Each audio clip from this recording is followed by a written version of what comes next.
Hello, Thyroid Thrivers, and welcome back to another episode of the Thyroid-Healthy Bites Podcast, with bi-weekly episodes dedicated to helping you eat well, live well, and feel well.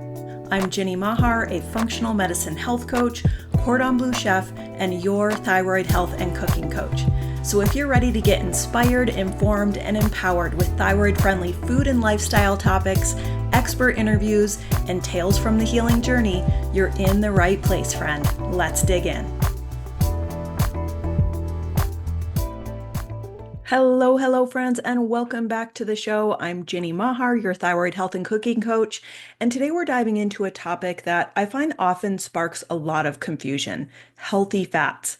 Now, I'm a child of the 80s, maybe some of you are as well, and if so, I'm sure you also remember the fat-free craze. And like this hit our house big time. Me, my sisters, my mom, everyone was like obsessed with going fat-free. We thought that was the key to health and weight loss. I actually remember once in high school, I was probably like a sophomore, and I remember bragging to my best friend that I had only eaten 1 gram of fat that day. Like probably because I was eating stuff like cereal with skim milk and bagels with fat-free cream cheese and like a mostly grain and gluten-based diet. Oh my gosh. I literally cringe now to think of those days. But luckily for all of us, times have changed, nutrition science has evolved, and thankfully those days are behind us. Gone are these fat phobic days of the 80s and 90s, and we now know that fat is not the enemy. In fact, healthy fats are really crucial for our energy, our brain function, our hormone health, including our thyroid hormones, and even reducing inflammation, which is also another very important topic for us as thyroid thrivers. But of course, not all fats are created equal. So today we're going to break all of that down. In today's episode, we'll talk about why fats matter, the different types of fat, what's the difference between healthy and unhealthy fats. We'll bust some outdated myths about saturated fat and other topics around healthy fats. And we'll talk about which fats to use more of and which fats to avoid. And of course, how to use them in your thyroid-friendly cooking. So this is going to be a really fun, useful, and highly informative episode. I want you to walk away from today's conversation empowered with the knowledge that you need to make the best, most informed choices for your health. I also want to mention that I have a special free gift for you to accompany this episode. It's my simple guide to healthy fats and oils. So you can grab that at hypothyroidchef.com/fats. Now, this is a great resource for any of you who might feel confused about which fats and oils to use and for which cooking purpose. So whether you're searing a stir fry or tossing a salad, this guide is going to make that easy to choose the best, safest, and most delicious cooking fats for your health for any cooking purpose. You don't have to worry about remembering all that we'll cover on today's episode or taking notes. I've done all of that for you with this guide. So you can download my free fats guide at hypothyroidchef.com/fats once again. So today you get to just sit back, relax, and enjoy the show. And then you can head over to download that resource, or you can press pause right now and go grab it in case you're worried about forgetting. I'll also put that link in the show notes for you. All right, let's go ahead and dig into the wonderful world of healthy fats in today's episode. I want to start this conversation by talking about why healthy fats matter. I think that's always a good place to start because it gives us context for like, why does this apply to me? Why should I even care about fats? Like, does it really make that much of a difference? And the fact is, healthy fats really play actually several essential roles in our bodies, especially when it comes to supporting our thyroid health. So here's a few reasons why fats are so important. Number one, hormone support. Your body needs fat to produce hormones, including thyroid hormones. When we don't have enough fat, your endocrine system can actually struggle to function properly. Another reason fats matter is nutrient absorption. So if you've ever wondered, like, why do we need to eat fat with our veggies? Or why do you hear, oh, you need to take, certain supplements with fat? They're fats. Some things are fat soluble. some nutrients are fat soluble. Fat helps us absorb those fat soluble vitamins like A, D, E, and K. And without enough fat, we could be missing out on some key nutrients. Another reason healthy fats matter is brain health. So, about 60% of your brain is actually made up of fat. Omega 3s in particular really help us with focus, memory, and mood stability. All of that is going to help us as thyroid thrivers because so many of us are more prone with hypothyroidism or Hashimoto's to things like brain fog, which we just talked about on our last episode of the podcast. So, and also, mood issues. We're more prone to things like depression and anxiety. So, just supporting our brain health with healthy fats, especially omega 3s, can be very, very helpful. The other reason I'll mention is inflammation control. So, certain fats like monounsaturated fats and those omega 3s, once again, can really help calm inflammation in the body. And that's really good news for any of us managing Hashimoto's or any inflammatory conditions. So, yeah, fats are very essential to our health for hormone support, nutrient absorption, brain health, and lowering inflammation. But not all fats are beneficial. So let's go ahead and talk about the different types of fats and how to use them wisely. We want to kind of understand like the different types of fats. And here's where we're going to get a little bit into the science. We're going to nerd out just a little bit and get into the structure of fats. I promise to try and keep this as quick and simple and painless as possible. But I do think this will be interesting for you and just sort of connecting some of the dots about how these fats are different. So understanding these structural differences can really help you also choose the best fats for different purposes. You've probably heard the terms monounsaturated, polyunsaturated, and saturated in terms of fat, right? Well, what does all that mean? Okay, so monounsaturated fats have one double bond in their chemical structure, making them stable and less prone to oxidation. So you can remember this because of that prefix mono, which means one. So it's that one double bond, okay? Polyunsaturated fats contain multiple double bonds. So just like monounsaturated means one double bond, that prefix poly means many double bonds. So this makes these fats more flexible, but also a little bit more sensitive to things like heat and light. And then there's saturated fats. These have no double bonds, and this is actually what makes them solid at room temperature and also highly stable for high heat cooking. So that's about the nerdiest we're going to get today with this conversation, but I did want to explain those fundamental differences between types of fat for you so that we can talk about all the different fats that you'll see at the store, whether that's avocado oil, olive oil, ghee, coconut oil, or what have you, and also really understand more about why and how they're different.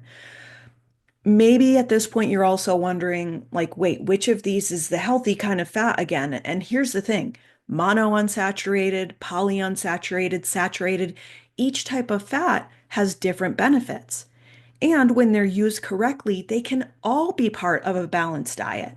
So let's look at these three different types of fat again.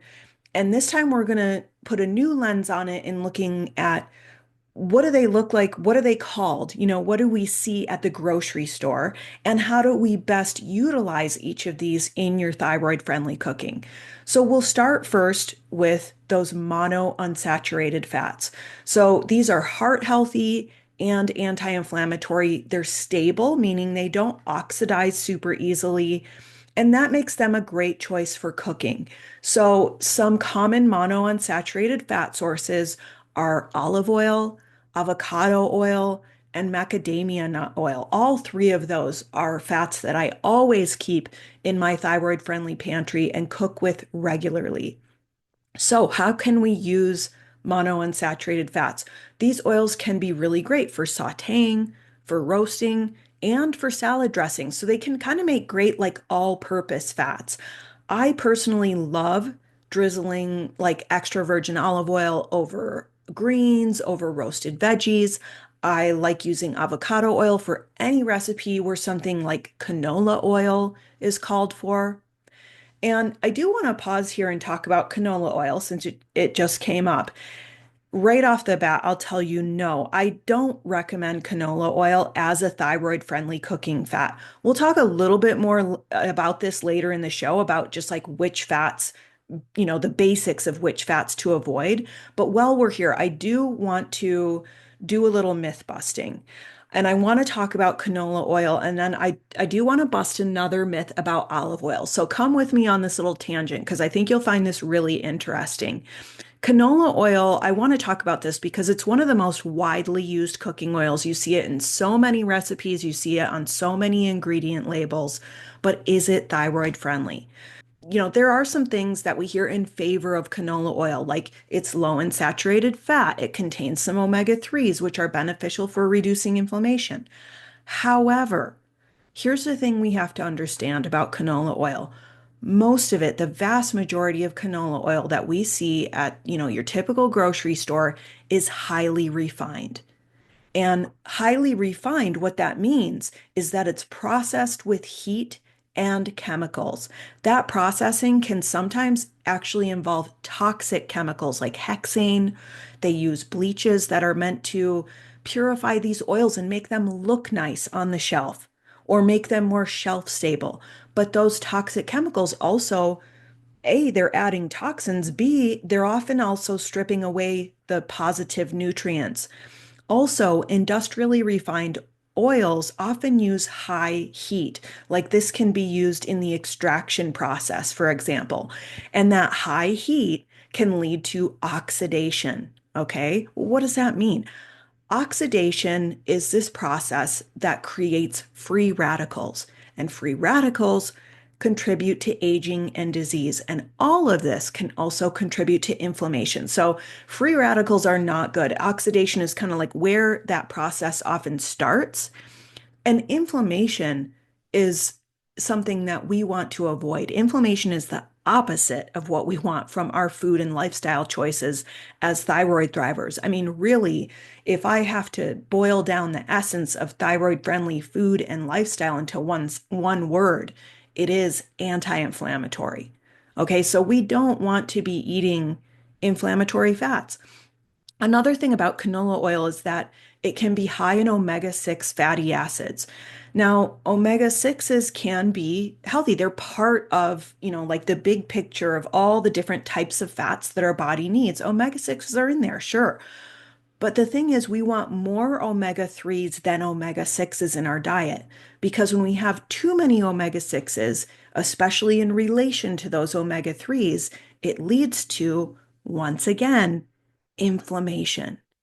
So, this is one reason why, like fried foods, for example, can be really inflammatory because they're fried in these industrial and highly refined oils that are oxidized, that get processed with toxins, processed with high heat. And many of these fats are also high in omega-6s. So, all of those things can contribute to inflammation, which is not going to do you or your thyroid any good. And in case you needed another reason to choose something other than canola oil, it also happens to be a goitrogen, meaning that it can suppress thyroid function. So Dr. Isabella Wentz has actually written about this and says that canola oil, she actually recommends that thyroid thrivers eliminate it from their diet because unlike other super healthy goitrogenic foods, which we've talked about in other episodes, like things like broccoli or kale, those thyroid inhibiting goitrogenic compounds are destroyed with those like cruciferous vegetables, for example. Those compounds are destroyed by cooking or fermenting.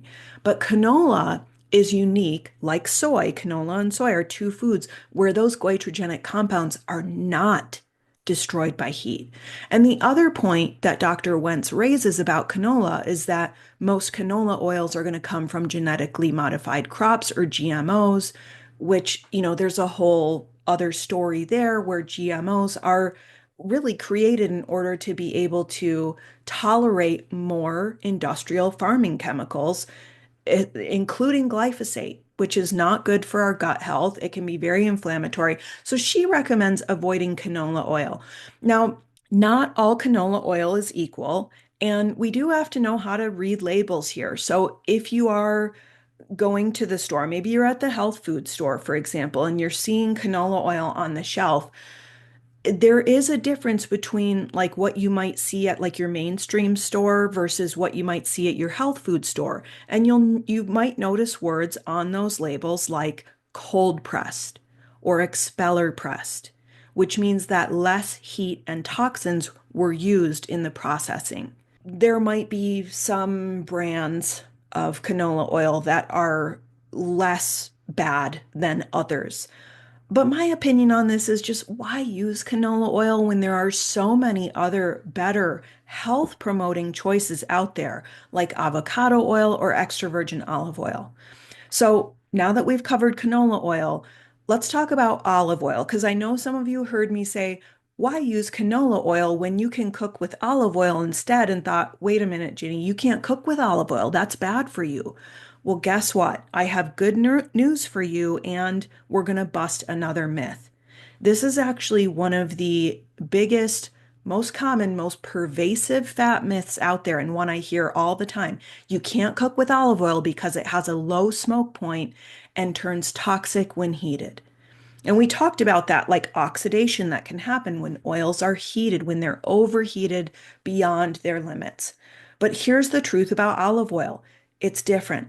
Extra virgin olive oil is actually quite safe for cooking. And note that I specified extra virgin olive oil here.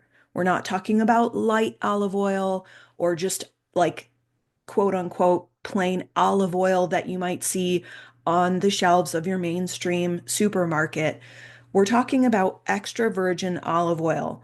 Those other kinds of olive oil, the regular olive oil or light olive oil, those are almost always also highly refined, right? So, kind of the same things that we talked about with canola oil can apply there. So, when I talk about olive oil, write recipes with olive oil, cook for my family with olive oil, it's always extra virgin olive oil.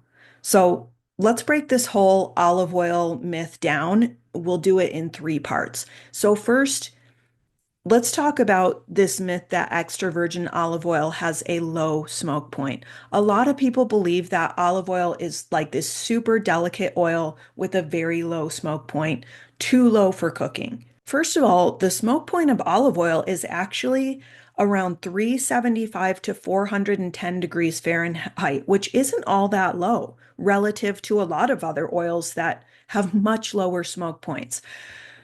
There's also more to the story here with the smoke point thing. Here's what matters even more than the smoke point of an oil, the stability of the oil. Okay, so unlike unstable oils like vegetable or soybean oil that are going to break down and oxidize and create those free radicals at high temps, extra virgin olive oil is packed with antioxidants and monounsaturated fats. And this is something that's really unique about olive oil and why it's touted for our health so much along with the Mediterranean diet. Those super high levels of antioxidants in extra virgin olive oil do the same thing antioxidants do in our bodies, right? They help protect us from oxidation. They help protect olive oil from oxidation, including when it's heated, especially, as long as, and especially if we're talking about extra virgin olive oil. So people think of olive oil, yes, it's really delicate oil that should only be used on salads and not for cooking. But because of all those antioxidants, olive oil is actually pretty resilient to higher heat cooking. In other words, it's not as likely to break down into those harmful compounds as easily as people think. And the reality here is that extra virgin olive oil can be safe for sauteing, for roasting, even for light frying. Because of those natural antioxidants, they're going to help prevent degradation at normal cooking temps. The second part of this olive oil myth that we're going to break down is that heating olive oil destroys its nutrients. And that may be partially true. It is true that some of the delicate polyphenols or healthy anti-inflammatory plant-based compounds in olive oil are going to degrade when exposed to high heat. Cooking does typically, destroy some nutrients. That's part of the cooking process. In some cases, it raises levels of other nutrients. So, cooking isn't like the bad guy here. It's part of the process. Cooking also tends to make food more digestible, right? So let's keep that in mind. But yeah, when we're applying heat, some delicate plant-based nutrients are going to be maybe destroyed, diminished, or, made less. Okay. But the majority of its beneficial fats are going to remain intact. So the reality here is that cooking with olive oil can still provide us with those heart healthy monounsaturated fats and a lot of inflammation fighting compounds. Plus, olive oil has such a delicious flavor. I love using olive oil because I think that it really enhances dishes in a way that other oils just don't. It has this really fruity flavor, and that's one reason it is one of my favorite go-to cooking oils at home. Finally, the third part of this myth I want to address is that olive oil becomes toxic when heated. Now, this myth is based on that idea that olive oil oxidizes very easily when heated, producing harmful free radicals. And yes, this can happen if any oil is heated too much. But research shows that extra virgin olive oil in particular remains stable even at temperatures up to 400 degrees Fahrenheit. So that's pretty darn hot. The reality is that as long as you're not overheating it to the point of burning, which again applies to all oils, olive oil is a safe and healthy choice for cooking. So I hope that's given you some peace of mind and maybe opened up some possibilities for your cooking too, because I know there's so many instances where I'm like, I really want the flavor of olive oil in this dish. How can we cook with olive oil the most safely? If you want to make the most of extra virgin olive oil in your cooking, here's a few quick tips. Of course, use high quality extra virgin olive oil because it's less refined and it has more of those antioxidants that protect it from oxidation. You can look for words on the label like cold pressed. You might see expeller pressed. You'll definitely want to choose extra virgin olive oil, not just products labeled olive oil or light olive oil, because once again, they fall into that industrially refined inflammatory oils category. Another tip, you can saute and roast at moderate temperatures. Keep the oven under 400. Use medium heat on the stovetop. Okay, maybe it's not the best choice for those super ultra high heat cooking applications. And then another way that you can really just get the maximum nutrition out of extra virgin olive oil is to use it raw, uncooked without heat applied. So drizzle it on after cooking. That way you'll get the most polyphenols and also, I think the most flavor from your extra virgin olive oil. You can add like a finishing drizzle to roasted or steamed veggies, grilled meats. I love to have a pureed soup. Maybe I'll put just a little drizzle of olive oil on top before I eat it. That adds richness, mouthfeel, flavor, and some of those wonderful healthy fats, antioxidants, and other polyphenols from the extra virgin olive oil. So the final verdict here with olive oil is cook away. Olive oil is not just for salads. It's versatile. It's a very thyroid friendly fat that can absolutely be used for things like sauteing, roasting, and even light frying. So don't be afraid to bust out that extra virgin olive oil and get cooking with it. Okay, thank you for going on that little myth busting side journey with me. I do have more myths to bust with you later, but for now, let's circle back to our conversation on the different types of fats. So we just covered monounsaturated fats.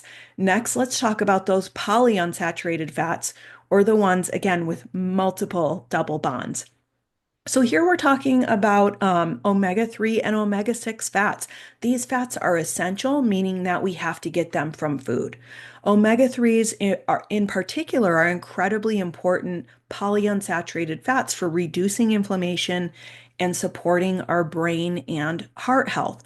So some sources here of polyunsaturated fats include fatty fish like wild salmon and sardines, flax seeds, chia seeds, walnuts. So some ways you can use these are You got to remember that omega-3 oils can be heat sensitive. So a lot of, especially those plant-based ones, are best used cold. So I'll take like ground flaxseed and stir that into my smoothies. I do that basically every time I have a smoothie. I'll either use like a tablespoon of flaxseed, ground flax seeds, or a tablespoon of chia seeds. I'll just stir those in after I blend up the smoothie. I find they just like go down better that way. And I also let the smoothie sit for 10 minutes to let those seeds gel a bit. That makes some of the nutrients more bioavailable and makes them easier to digest. So that's one way you can think about things like flax and chia seeds. Of course, wild caught fish, salmon, just a wonderful way to get anti-inflammatory, thyroid supportive nutrients, selenium, and of course those omega-3s. I have a blog post on tuna and some choices you can make around like canned tuna. It's just it's a nice, like, convenient protein option, and there are some factors there to consider in not just the brands and types of tuna that you buy to make sure they're thyroid safe, but also in how to use those and read the labels so that you're getting the maximum amount of omega-3s. I will put a link in the show notes for that article on tuna. If you are a fan of canned tuna, if you want to know how to make the most thyroid friendly choices around that, including how to get the most omega-3s from products like that. Canned wild salmon can also be a really wonderful source of omega-3s that's also very, affordable compared to like fresh wild salmon that can be crazy expensive sometimes at the store. It depends on the season, and also, a lot of different nuts are rich in these polyunsaturated fats, and walnuts are, they're always mentioned on those lists, right? Of like foods high in omega-3s. And I have heard some people say, like in, my social media comment, oh, walnuts, you shouldn't eat those as a thyroid patient.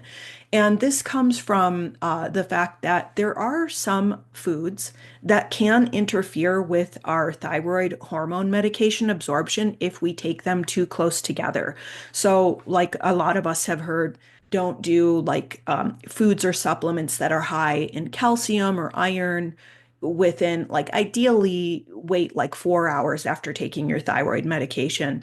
Walnuts can kind of fall into that category. So if you've ever heard that about walnuts, I did just want to kind of clear that up. If you're a fan of walnuts, you can enjoy them as a thyroid patient, but for best results, for maximum thyroid hormone medication absorption, it can be good practice to wait at least 4 hours before, sprinkling some of those walnuts on top of your salad. Or I actually, speaking of tuna, I love to put some chopped walnuts in a tuna salad. That's just, I love that crunch in there. It's so good. All right, moving on, let's talk about saturated fats.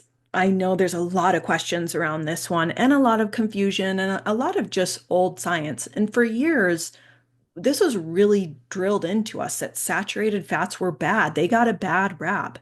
But the newer research has really debunked that and suggests that saturated fats are not the villains we once thought they were.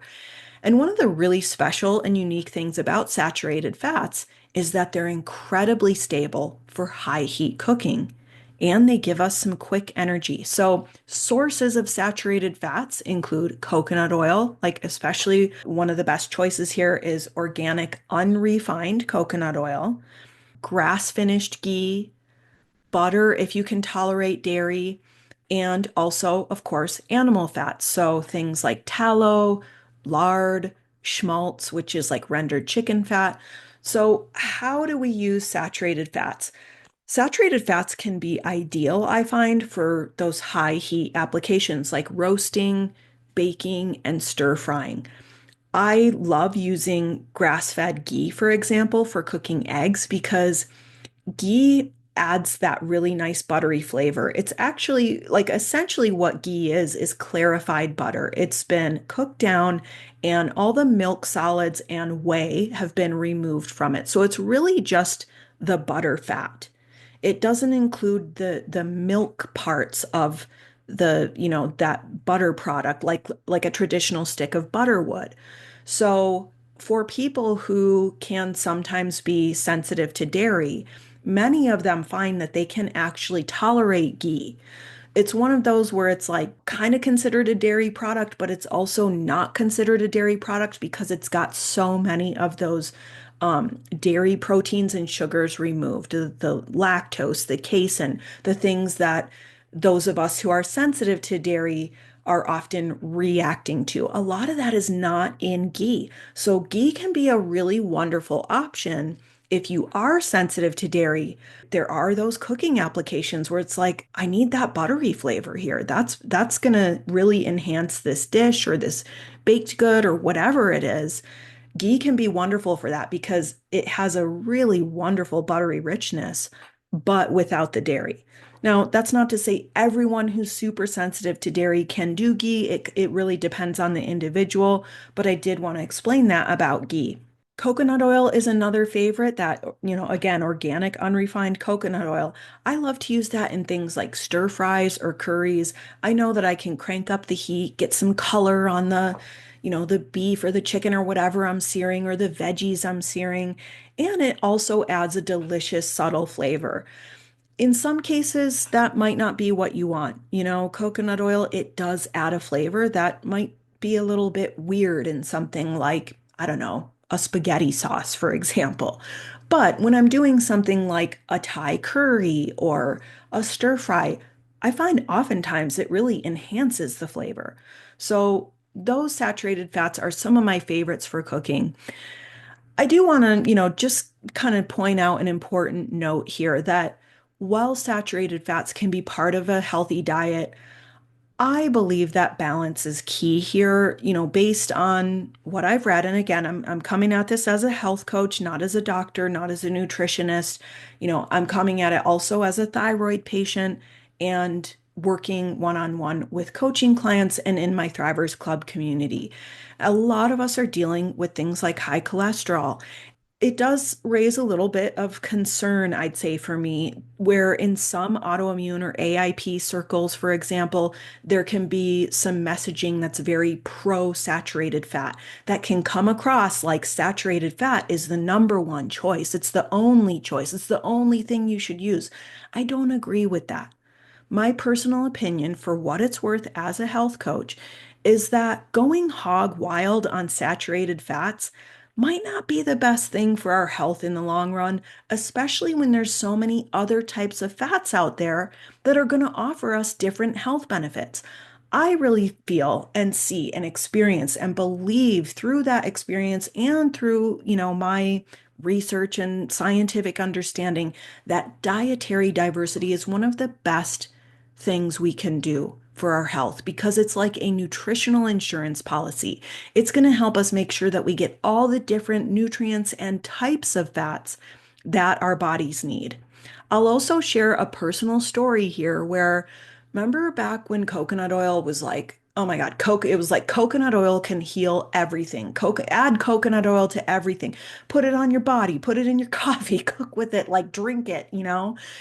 And I started, this is like way back before I was hypothyroid chef, probably right around that same time when I was like really desperate to feel better, right? I'll try anything, how many of you have been there?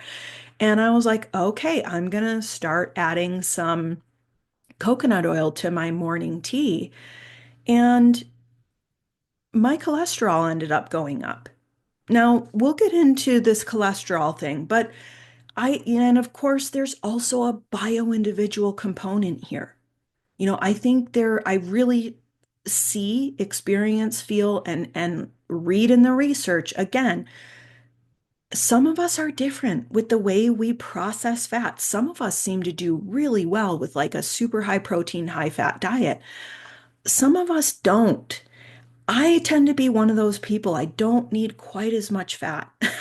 I store fat very easily, like that's in my genealogy. There's like, it's just not something that I need to be going out of my way to get excess saturated fat. I get plenty of it from like my normal diet and I enjoy it.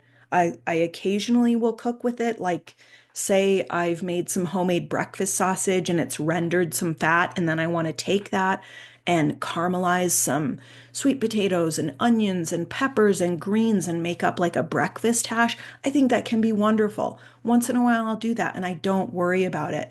But I do think that, maybe this messaging around like saturated fat is it and it's the best and we should just go hog wild on it. I think it can be a little bit risky for some of us.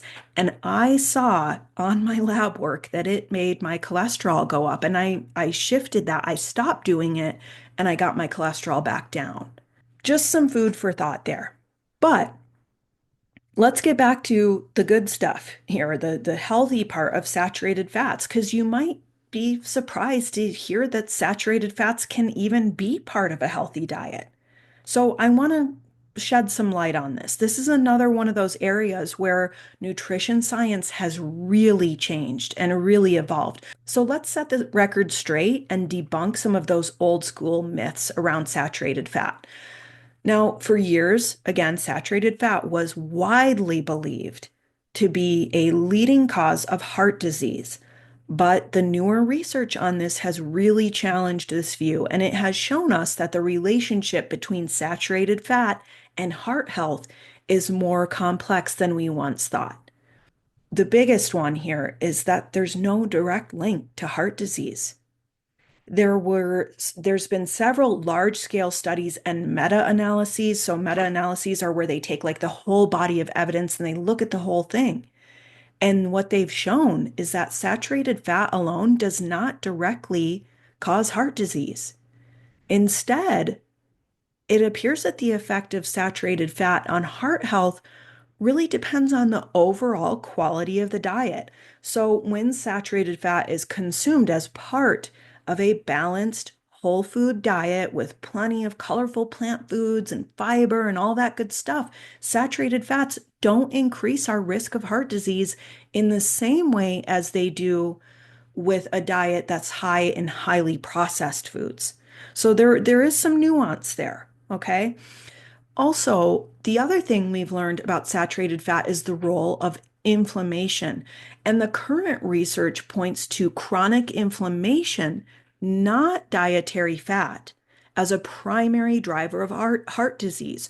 So I'll say that again. Current research points to chronic inflammation as a primary driver of heart disease.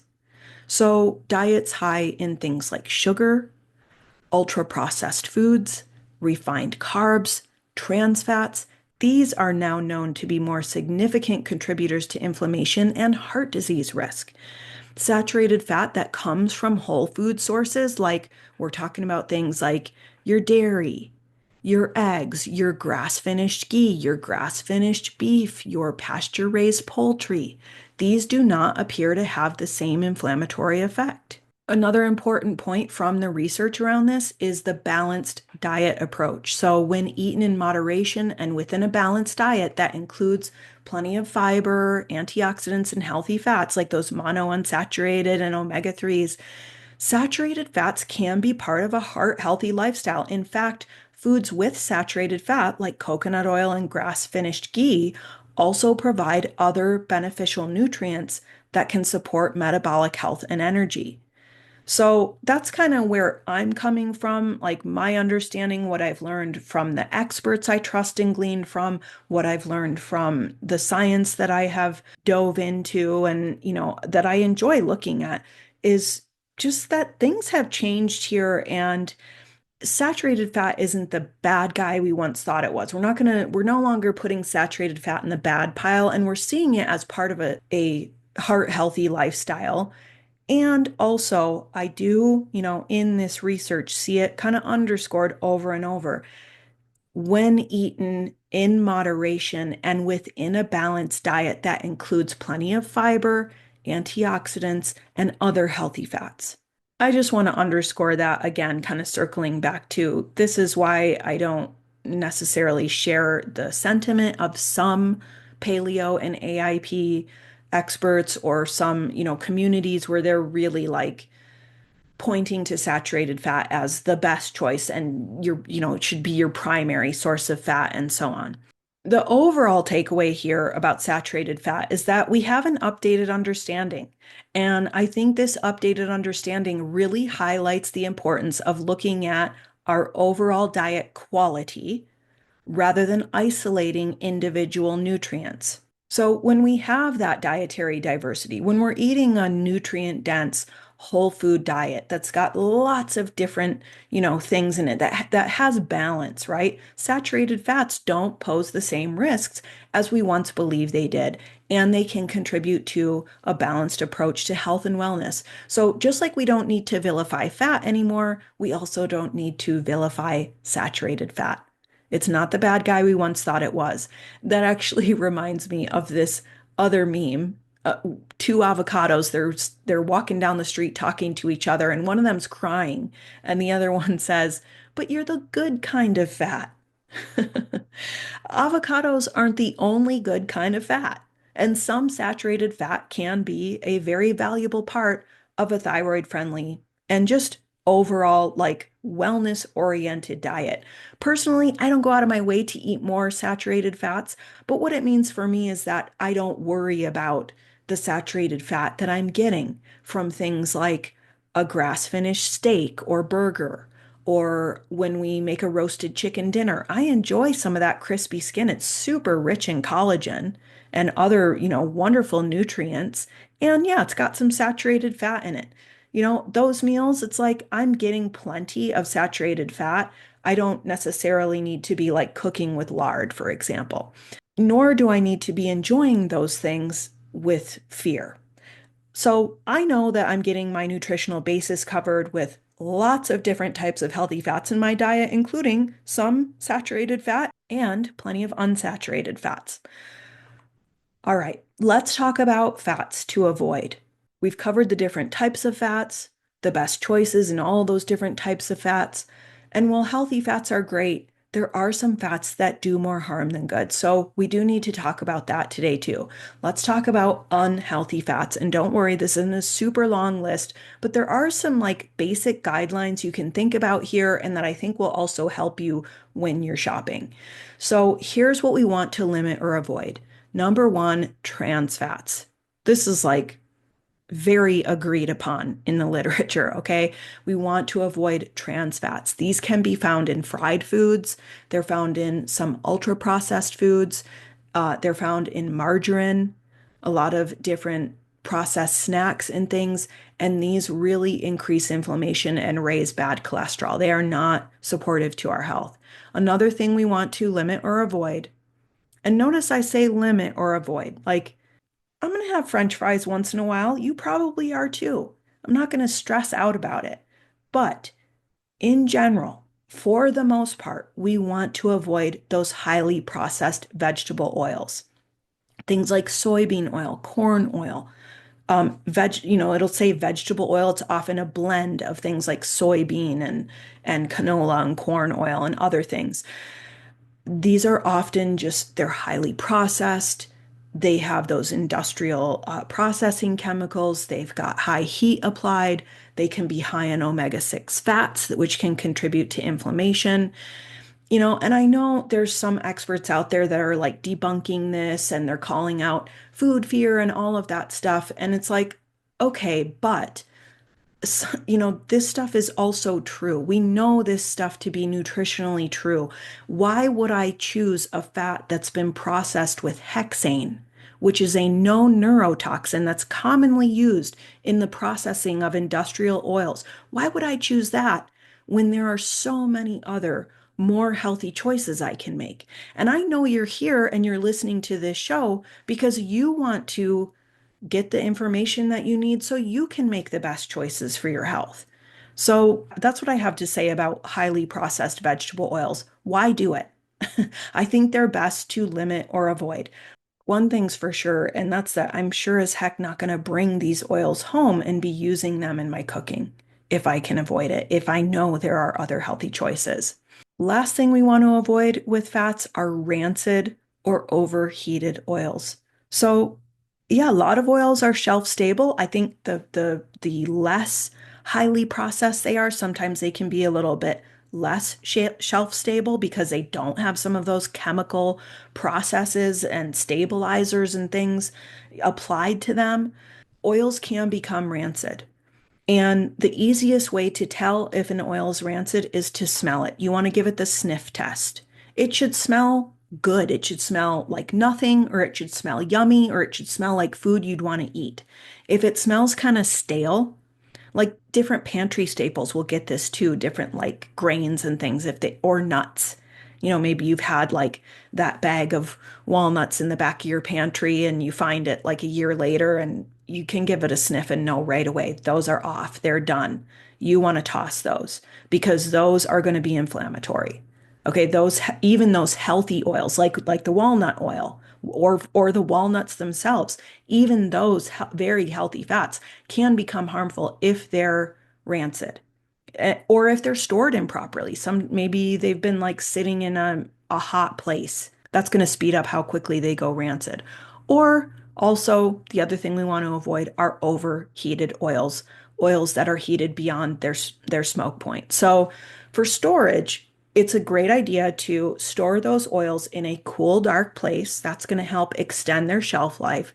And if you're like, ooh, this has been like way in the back, I haven't seen this one for a while, just give it a sniff before you use it. And if it smells off, toss it. Don't use it. That's not going to support your health. In terms of some of those more delicate oils, walnut oil, the flaxseed oil, pumpkin seed oil, things like that, that can have wonderful health benefits for us, but, probably aren't going to be the best to cook with. Maybe we want to limit those to things like dips, dressings, drizzles, things like that.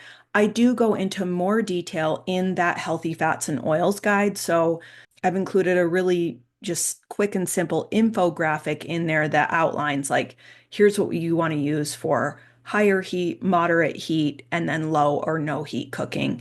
I talk about specific examples, for each of those different types of fats. So that's all included in there. So, quick recap of our conversation today. We talked about why fats matter. We talked about the different types of fats, monounsaturated, polyunsaturated, and saturated. We talked about the difference between healthy and unhealthy fats. We busted myths about olive oil, canola oil, saturated fat. We talked about which fats to use more of, which fats to avoid, and how to use them in your thyroid-friendly cooking. I hope this has been interesting and enlightening, informative, and of course, digestible for you. I try to keep things simple with these topics, but I also know that you're curious to understand and learn more and really get that big picture understanding about some of these nutrition topics and some of these choices that we're trying to make in a way that supports our health. Why does that work? And I think when we have more of a foundational understanding of things like that, the pieces kind of start to come together. It gives us a clearer lens to make those choices through. It makes us more informed when we're in the grocery store aisle with now like 100 different choices to choose from. There's so many choices. Which ones are best? And boy, choosing healthy fats is an area where having a little bit of knowledge can make a huge difference. But the main takeaway I want you to take from today's conversation is that fats are not the enemy. They are your friend, especially when they're chosen wisely. So, a few ways that you can embrace healthy fats with confidence is you want to think about making those monounsaturated fats like olive and avocado oil your daily staples, right? Those are our daily staple fats and oils. We want to think about including omega-3s from sources like fatty fish, flax seeds, walnuts. We want to include some of those for inflammation support. We want to remember that it's okay to use some saturated fats like grass-fed ghee and unrefined coconut oil in moderation for energy and for high heat cooking purposes. We can think about snacking and cooking with whole food fats, things like nuts, seeds, and avocados. And then, of course, we want to avoid trans fats and highly refined oils whenever possible. And by embracing healthy fats, you're going to boost your energy, you're going to balance your hormones, you're going to support your brain function, your mood, you're going to reduce inflammation, all while making your meals more delicious. When we're cooking, fat is a flavor carrier.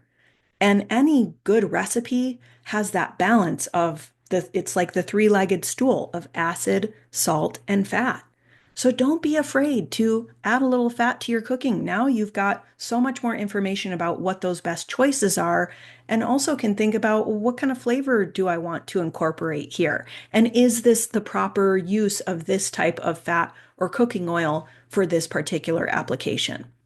If you'd like a handy guide to the best healthy fats and how to use them, don't forget about that free gift to accompany this episode. You can download my free Healthy Fats and Oils guide at hypothyroidchef.com/fats.